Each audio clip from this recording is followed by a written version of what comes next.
Olá, bem-vindo a mais um estudo de discipulado de amor e cuidado. No último encontro, nós falamos um pouquinho sobre quem é Deus, um pouquinho sobre o conhecimento de Deus e sobre a Trindade, Deus Pai, Deus Filho, Deus Espírito Santo.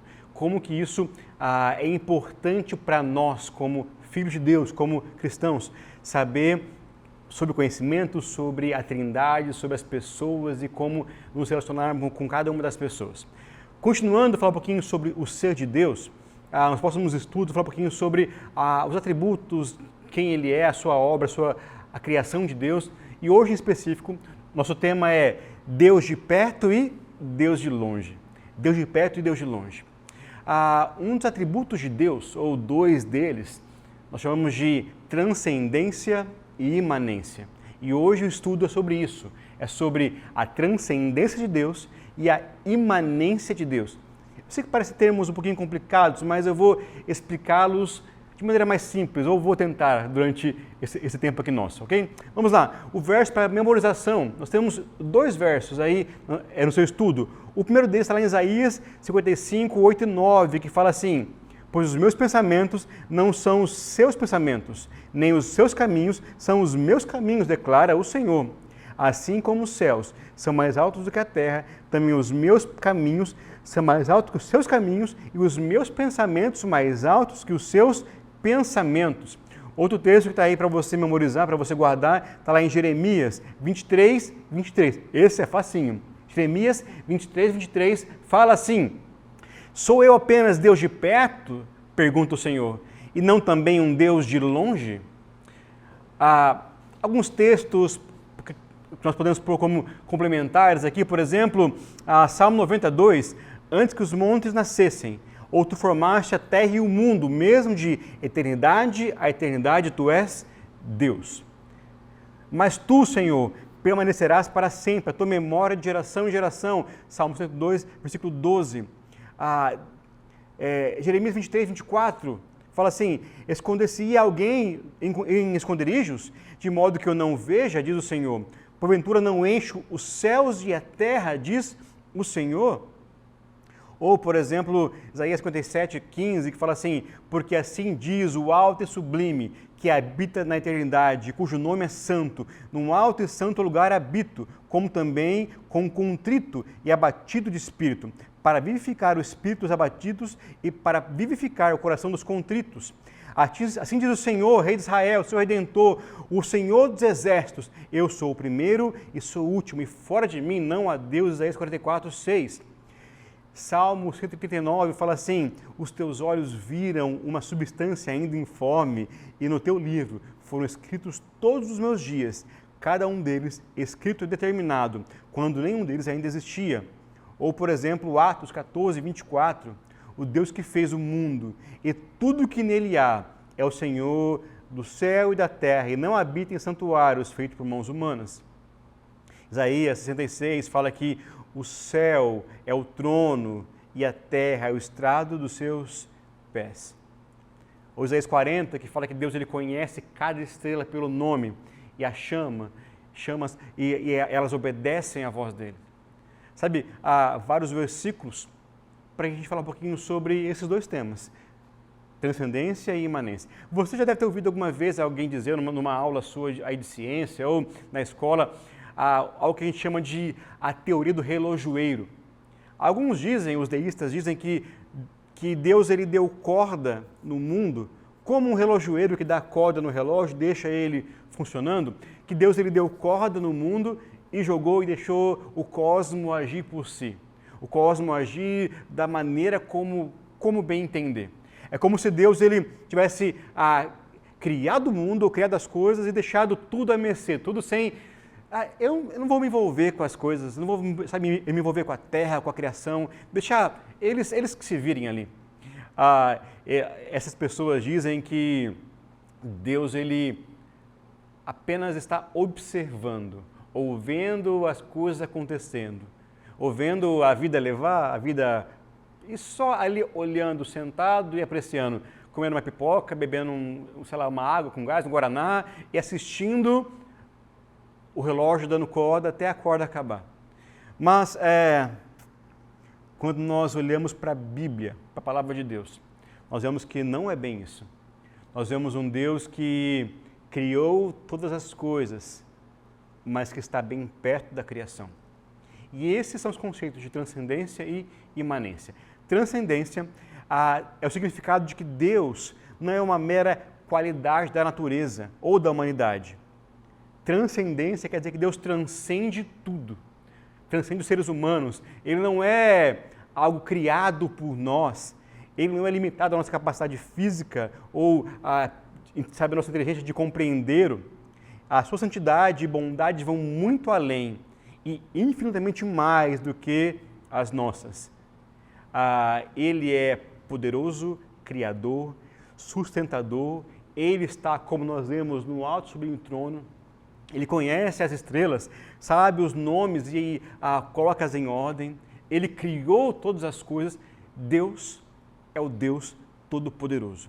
A transcendência me faz entender que Deus, Ele é Deus poderoso, Deus criador, e que eu tenho que ter respeito, reverência e temor, porque Ele é o Senhor dos Senhores. Ele é o Deus verdadeiro, como fala, por exemplo, em Isaías, quando ele tem uma visão da glória de Deus, ele fala que ele vê o Senhor assentado num alto e sublime trono. Ou Ezequiel, quando ele vê o trono e as rodas, ele vê o Senhor assentado, poderoso. Ele vê alguém como relâmpagos e trovões e a voz de muitas águas. É alguém que está além, transcende a nossa capacidade de entendimento. Deus, Ele é o Deus que está sentado no alto e sublime trono. Deus é o Deus criador. Deus é o Deus que fez todas as coisas. Isso é o conceito de transcendência. Mas, como eu falei agora há pouco, Deus ele não é apenas transcendente. Ele não é aquele Deus que apenas criou todas as coisas e deixou ali largado. Ele é um Deus que é transcendente, mas é imanente. O conceito de imanência é o seguinte, vem do latim, que é in, dentro, e manere, permanecer, permanecer dentro, ficar, está no interior. Imanência de Deus significa que Ele está presente e ativo na sua criação e dentro de nós. Ele está ativo, presente e dentro de nós. Deus é sempre ativo, mesmo com aqueles que não obedecem, não creem nele, não o seguem, não o reverenciam. Deus ele criou todas as coisas e ele está presente e atuante e próximo delas. Deus não deixou, mas Deus está aqui. Jeremias 23, 24 fala que poderá alguém esconder-se sem que eu veja? Pergunta o Senhor. Nós lemos esse texto agora há pouco. Não sou eu aquele que enche os céus e enche a terra? Aí o versículo anterior ele fala assim, esconder-se-ia em esconderijos? Não. Porventura sou Deus de perto, diz o Senhor, e não também de longe? Aquele Deus que está presente, que está perto, que é imanente, mas também é eterno, é acima do tempo. É o Deus Todo-Poderoso, transcendente. Esse conceito de imanência e transcendência é muito importante porque a gente já ouve bastante coisa aí fora. A gente ouve algumas religiões, por exemplo, que dizem que Deus é tudo, tudo é Deus. Que Deus ele é a natureza, que Deus ele é o objeto, que Deus ele é a vaca, que Deus ele é o cachorro, que Deus ele é a planta. As religiões orientais, elas falam muito isso. Falam que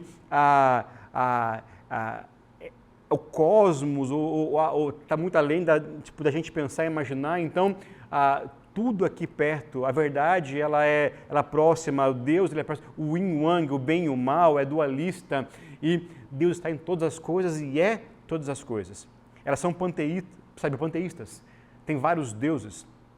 E às vezes, sem compreender, a gente pega esses conceitos e traz para o nosso modo de orar, e de falar e de viver. Quer ver algumas implicações disso? Algumas implicações da gente conhecer a transcendência e imanência de Deus?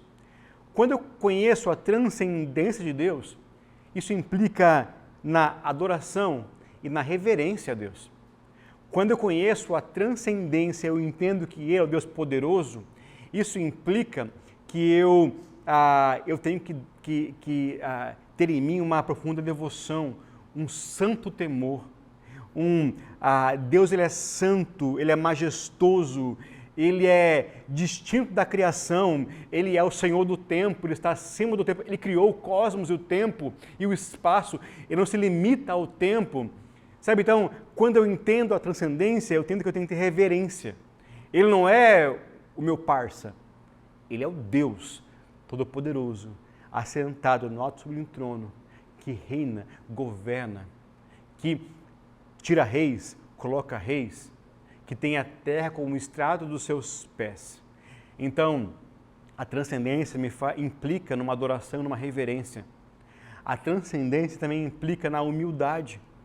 Quando eu reconheço quem Deus é, reconheço que eu não sou Deus, você não é Deus.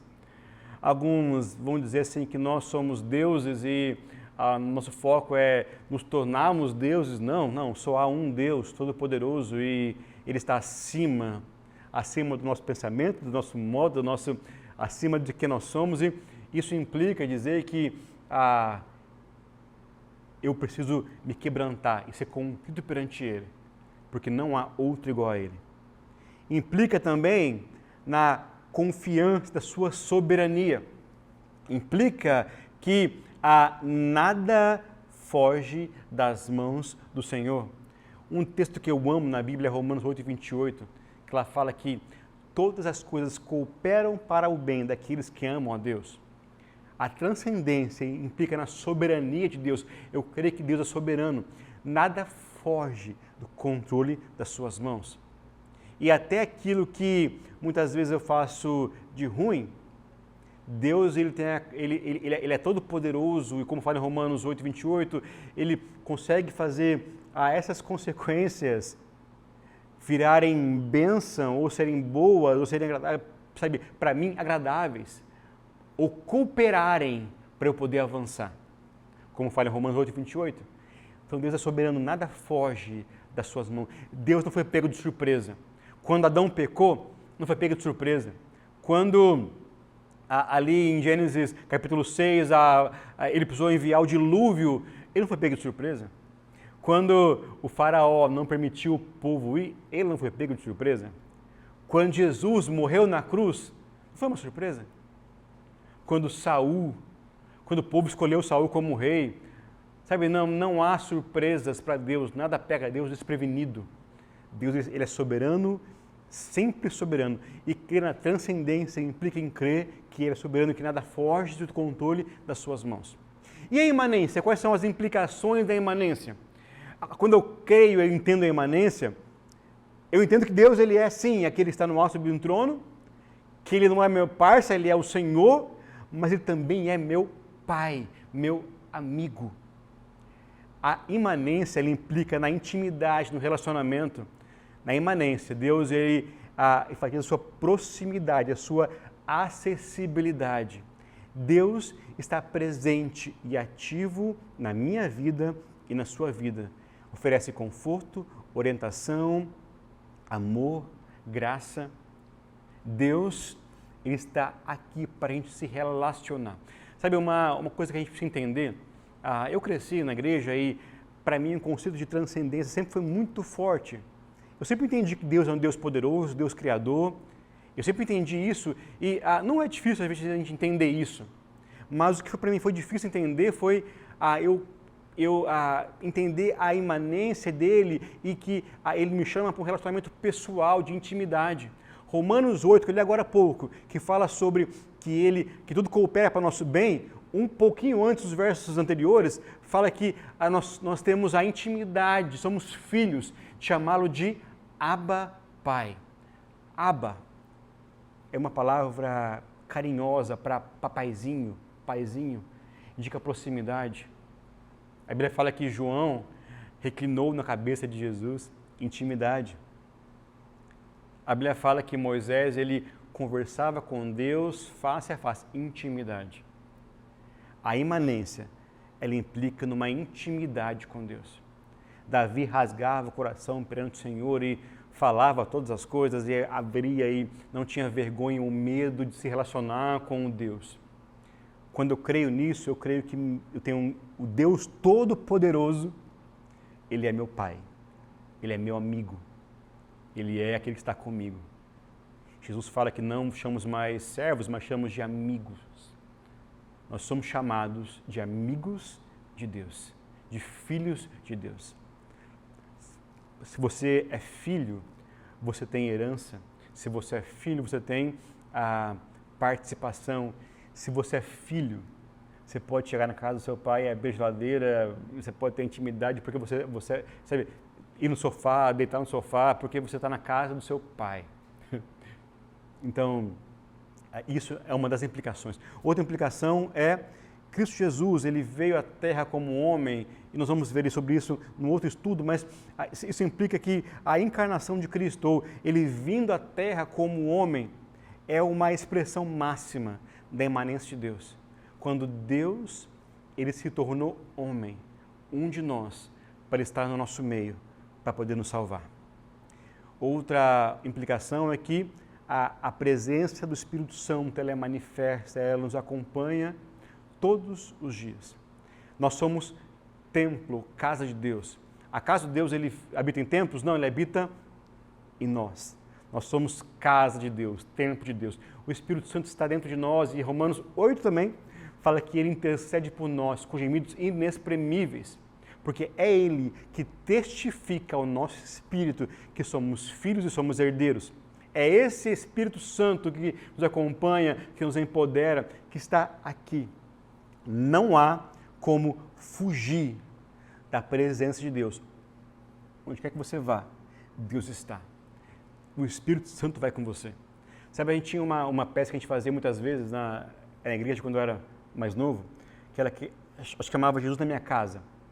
A peça, um cristão convida Jesus para estar, passar um dia com ele na casa dele. Ele ora e quando ele acorda, e quando ele abre os olhos, aí está ali, Jesus com ele na casa. E naquele dia ele percebe que tudo que ele faz, ele não pode fazer com Jesus. Porque ele fica constrangido, às vezes, de abrir o computador, de ver a televisão, de ir para algum lugar, de comprar alguma coisa, abrir a geladeira. Ele fica constrangido porque o que ele fazia não dava para encaixar Jesus ali. A gente usava esse teatro para mostrar que, na verdade, não há como fugir da presença de Deus. Ele está conosco todos os dias, todo o tempo. Onde quer que você pise, o Espírito Santo está com você, porque ele habita em você. E a implicação de imanência é eu crer que ele está habitando aqui, dentro de mim. Eu sou casa.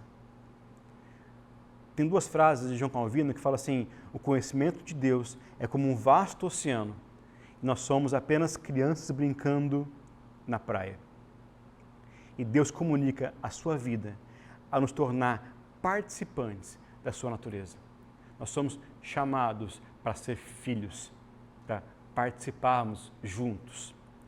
Hebreus 1:13 fala que Cristo Jesus, ele é o esplendor da glória de Deus, ele sustenta todas as coisas pelo seu poder. Hebreus 4 fala que não há nenhuma incógnita, nada foge dos olhos de Deus. Tudo está descoberto e é claras diante daquele a quem deveremos prestar contas. Não há nada que eu faça que Deus não veja e que eu não preciso prestar contas. Isso traz um santo temor. Um santo temor. Então, implicações práticas de eu creio em transcendência, mas digo, por que a gente está aprendendo sobre isso no discipulado? Por que eu estou aprendendo sobre, nem sei falar esse nome, transcendência ou imanência? Bem, nós estamos aprendendo porque implica numa vida de... Quando eu creio, eu entendo transcendência e imanência, implica numa vida de oração poderosa. Somos encorajados a orar continuamente, crendo que Deus está próximo e ouve as nossas orações, só que também é poderoso para realizá-las e para fazer infinitamente mais do que pedimos ou pensamos. Quando eu oro, eu creio que Deus está perto e ouve, mais está longe e é capaz e é poderoso para fazer muito mais do que eu imagino, do que eu penso ou do que eu sequer conjecturei na minha mente. Outra implicação prática é a santidade. A consciência da transcendência de Deus motiva os cristãos a viverem uma vida santa, separada, porque Ele é santo, Ele é o Deus santo, e a imanência implica eu saber que todo o tempo Ele está comigo. Então não há nada que eu faça que Ele não veja, que Ele não esteja, que Ele não participe. Então a transcendência e imanência implica eu ter uma vida santa, porque meu alvo é ser como Ele, e eu lembro que Ele está sempre comigo, ao meu lado. Outra implicação prática é a missão e o serviço. Eu olho com os olhos de Deus, eu entendo que todas as pessoas são criação de Deus e elas também precisam ter um relacionamento com Deus. Somos chamados para ser agentes desse amor, agentes de levar essa intimidade para as pessoas. Então, as implicações práticas é uma vida de oração poderosa, uma vida de santidade e uma vida de devoção e serviço. Quando a gente olha esses textos, pode parecer para você muito difícil entender esses conceitos, mas eu tentei trazer de maneira bem mais prática, bem mais leve aqui. E quando eu olho para isso, para Deus Ele se revelando para a gente dessa forma, a gente pode citar, por exemplo, Paulo, quando está ali no Areópago. Ele fala assim que Deus fez isso para que os homens o buscassem, talvez tateando pudessem encontrá-lo, embora não esteja longe de cada um de nós, pois nele nos movemos, nele existimos e nele vivemos. Nós somos descendência dele. Deus está perto e anseia essa intimidade. Aí no seu estudo tem algumas perguntas para reflexão, né? Quais são as implicações e exemplos dessa imanência, dessa transcendência de Deus? Por que é importante eu compreender isso? E qual é o impacto de eu me aprofundar nisso para a minha vida cristã? Qual é o impacto de eu saber quais decisões eu preciso tomar para mudar o meu jeito de falar, o meu jeito de viver? Eu preciso ter mais temor a Deus? Eu preciso respeitá-lo mais? Eu preciso ter mais intimidade com Ele? Bom, espero que você tenha aprendido hoje um pouquinho mais sobre esse Deus que é Deus de longe, mas Deus de perto. Deus poderoso, mas Deus que é Pai. Deus que é Rei, mas Deus que é amigo. Que isso traga para você uma oração mais poderosa e mais íntima, uma santidade mais profunda e uma devoção e um serviço ainda mais intenso para a glória dele. Deus te abençoe, um ótimo encontro com a sua célula, com o seu grupo. Até a próxima.